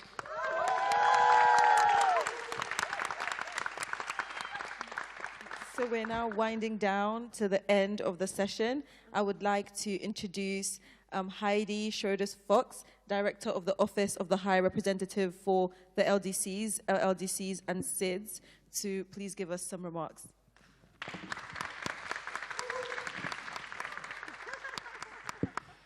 Thank you so much, dear youth delegates. Wow, what fantastic energy in this room. Congratulations on your declaration. I'm very, very pleased.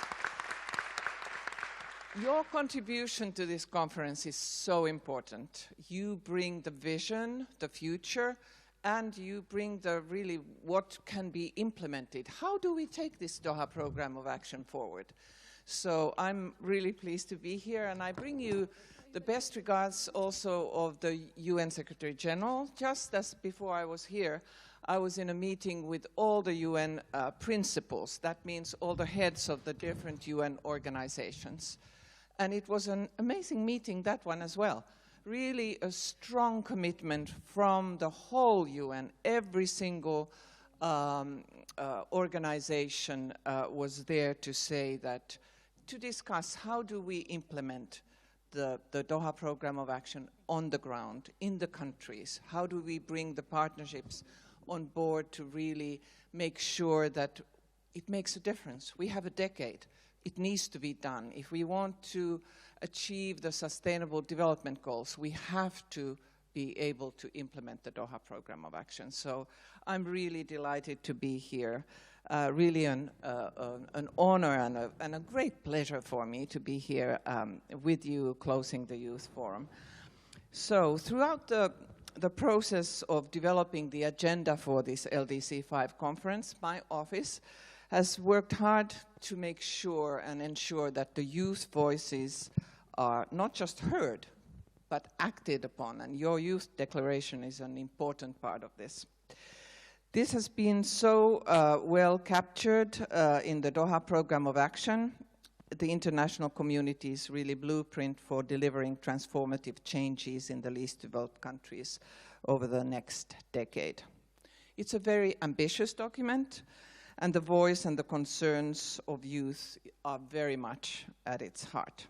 So, dear friends, in the least developed countries, roughly 60% of the population is under 25.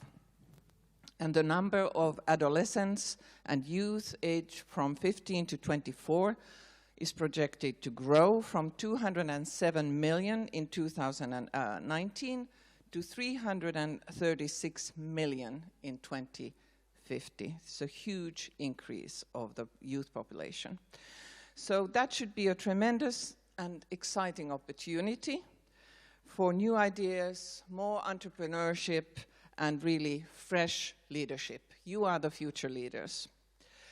However, many LDCs are facing high youth unemployment, illiteracy rates, and aggravating inequality, and very much social discontent.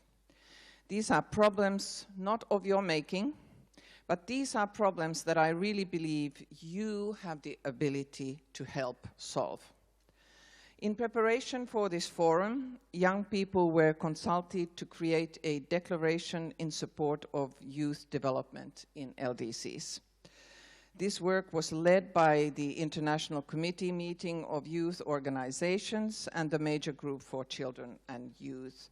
And my office, the UN office of, we have a very long acronym, OHRLLS, the Office of the High Representative for the Least Developed Countries, Landlocked Developing Countries, and Small Island Developing States, and the members of the LDC 5 Youth Engagement Group. We're happy to support this work, and I thank all of them for their excellent stewardship in this process.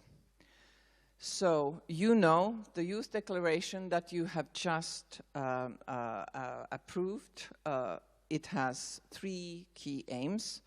First, to ensure that young people are meaningfully engaged in the LDC 5 decision-making process. Second, that the Doha Programme of Action addresses the development needs of young people in LDCs in face of many, many emerging challenges. And third, to empower youth in furthering process towards targets and goals of the Doha Programme of Action. These are significant targets included in the program, which go to the heart of the challenges faced by the youth in LDCs, living in LDCs today. So, what are them? They are to ensure by 2030 that all young people achieve literacy and numeracy. A very ambitious target. Ensure access to lifelong digital learning opportunities for skills development. The digital learning and digital opportunities, this was very much highlighted also in the Secretary General's principals meeting just a few minutes ago. Increase youth participation and inclusion in decision-making processes. Yes, you don't just want to be heard, you want to be part of the decision makers. And to increase access to safe and healthy working conditions, decent work opportunities, knowledge and skills for all young people in the least developed countries. Over and above these, the Doha Programme of Action envisages establishing an online university to enhance access to high-quality education.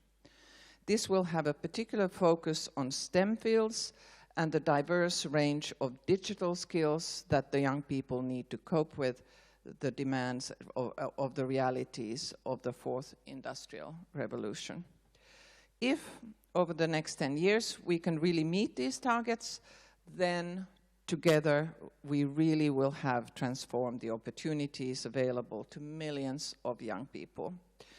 This is an agenda fully complemented by the Youth Declaration and which fully embraces young people's vision and commitment for a better future. It asserts young people's commitment to contributing to the Doha Programme of Action, and it gives us all, I hope, a firm basis which to start an exciting series of conversations over the next 5 days. Over the course of the week, you will meet the world's leaders, industry giants, CEOs, leaders of civil society organizations, and many, many others. This is a fantastic opportunity not only for you to voice your own thoughts, plans, concerns, but also to represent your peers on a global stage and come up with solutions. I have every confidence that your involvement here in Doha will demonstrate the positivity, innovation, and impact you can bring to international dialogue. But I don't want your involvement to stop here. Young people must be meaningfully included in all processes associated with the Doha Programme of Action at local, at national level, at regional level, and at global level as well. That should stretch beyond delivering the program's ambition to also monitoring and evaluating the progress. Are we really making the progress? Is change happening? Your strong voice is crucial to achieving the goals of the Doha Programme of Action and the 2030 Agenda, and to advance the Doha Programme of Action ambitions on combating climate change and environmental degradation in line with the Paris Agreement. I hope this youth forum will be fruitful in bringing about transformational change in our thinking and our ability to resolve and to act. I look forward very much to seeing the key messages and recommendations in follow-up. Really, thank you again for inviting me here. I'm really pleased. I want to hear more from you. I wish you a fantastic youth forum. Thank you very much.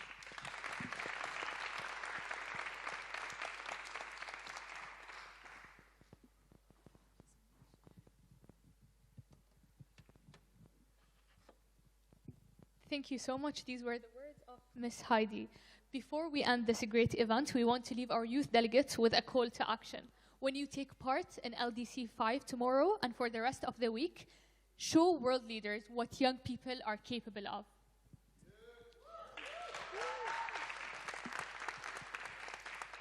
As we saw today, young people play an essential role in our society, and it's often unrecognized.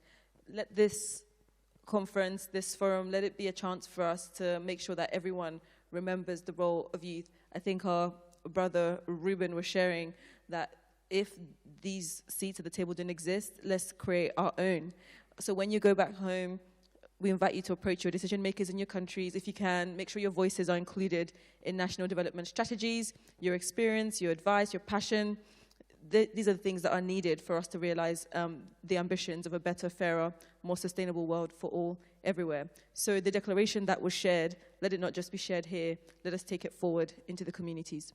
Additionally, let's not forget that we are here to hold decision makers accountable for their actions, which will continue to impact generations for years to come, and to advocate for more young people to be represented where decisions are being made. We hope this commitment inspires others and continues far beyond this youth forum. Putting diverse voices around the table is the only way to ensure we do not repeat or continue to perpetuate past mistakes. So this is it. Thank you to the government of Qatar, including the Ministry of Foreign Affairs and the Ministry of Sports and Youth, the Qatar Foundation, Doha Depicts, with a massive thanks to the wonderful Jennifer Geist. Education above all. Thank you so much to our amazing friends. There are more people to thank. So thank you so much to our amazing friends at the SDG Action Campaign, the members of the LDC 5 Youth Engagement Group, UNICEF, the Office of the Secretary General's Envoy on Youth, UNFPA, UNDP, ITU, ITC, ILO, UNESCO, UNDESA, UNCDF, I think the whole UN system at this point, the UN Technology Bank, the International Committee Meeting of Youth Organization, that's ICMYO, the Major Group for Children and Youth, I know Khalid is here somewhere, the Office of the High Representative for the Least Developed Countries, Landlocked Developing Countries, and Small Island Developing Countries, so OHRLS. Last but not least, thank you so much to the LDC youth delegates who are here with us and those who could not join us in person. Without you, none of this would be possible. We hope you will engage throughout this week in all the LDC 5 youth track sessions. Yes, especially the ITU ones. And I'm not just, saying that because I work in the ITU. We do have great youth track sessions planned, actually in this very room tomorrow at 2. And we have with the Qatar Fund for Development and the UNDP tomorrow, and then we'll have another one on Tuesday, right here as well at 2, with ITC and UNCDF. So I hope you will all come along and share your ideas. And I'm going to have one final plug. I know a lot of you are interested in digital development and so on. Please, we actually have our ITU Secretary General and our BDT Director with us this week. I'm sure they would love to meet with you if anyone is interested in that. And I'll beg Nick to add me to your group chat so that I can, I can tell you more. But it would be great to connect more after that. So it's time for a group picture. Maybe everyone can come on stage and we can, yes, don't be shy. You weren't shy when it came to, taking the mic, so don't be shy now. So please come up, let's take pictures. We thank you all so much. And then let's try to do a family picture all together. So maybe we try to direct a bit. Yes. A shout out to Nick. Oh yes, of course. That's needed. Yes. Thank you so much. She reminded that at the end we shout out to Nick as well. Yeah. Yes, yes. So if everyone just stand behind the screen, so just make sure that you're behind the screen so that way everyone will be seen, and if everyone, shorter people to the front, the taller people to the back, surely that should already be implied. I think we'll end up just squatting at the front there, and we'll get Nick to do that as well. So let's just arrange ourselves by height. If you are standing in front of someone shorter than you, fix it.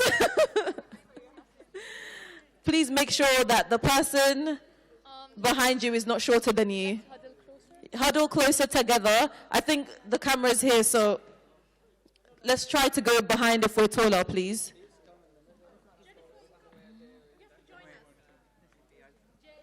Nick, Nick, Nick, Nick, Nick, no, no, no, no, Nick. Nick, we're not having it. Nick, Nick, Nick, Nick, Nick, Nick. Come on, Nick, Nick, right at the front. Come here, Nick. Nick, Nick, right here. Nick, Nick, Nick, Nick, right here. Yep, yep, yep. You have no choice. And then you're going to be on the side. No, no, let's bend down. You sure? No, because they're the moderators. We have to. Yes, yes, yes. I don't want to cover on people. Yes, no, we'll come down. All right. Okay, so let's move in a bit. So Nick, no, you stay here. I'll come on this side. You be right here.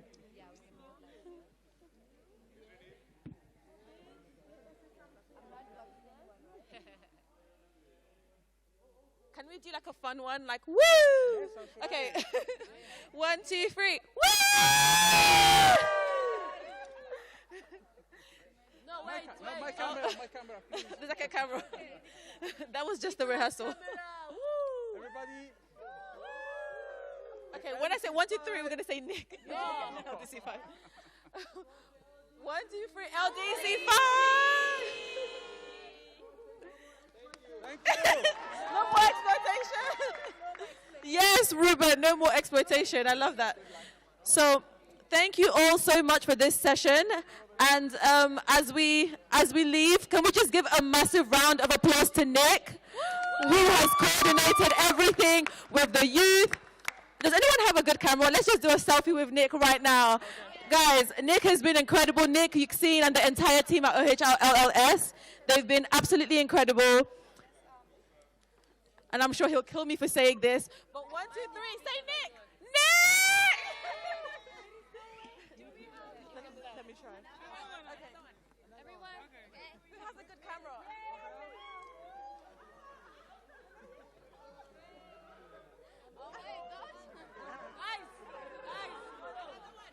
Okay, there's one at the front. Woo! The LDC fan! Say Nick!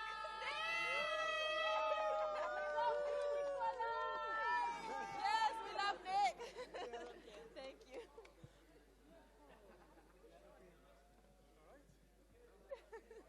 Sorry, I had to photobomb. Well done. Oh, thank you so much. Thank you so much. Thank you so much. Thank you so much. Thank you. Africa, Middle East. Moisa, we need a picture together.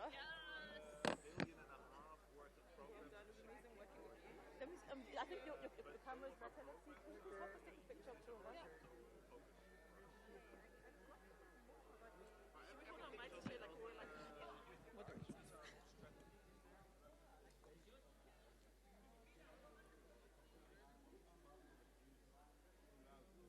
Thank you so much.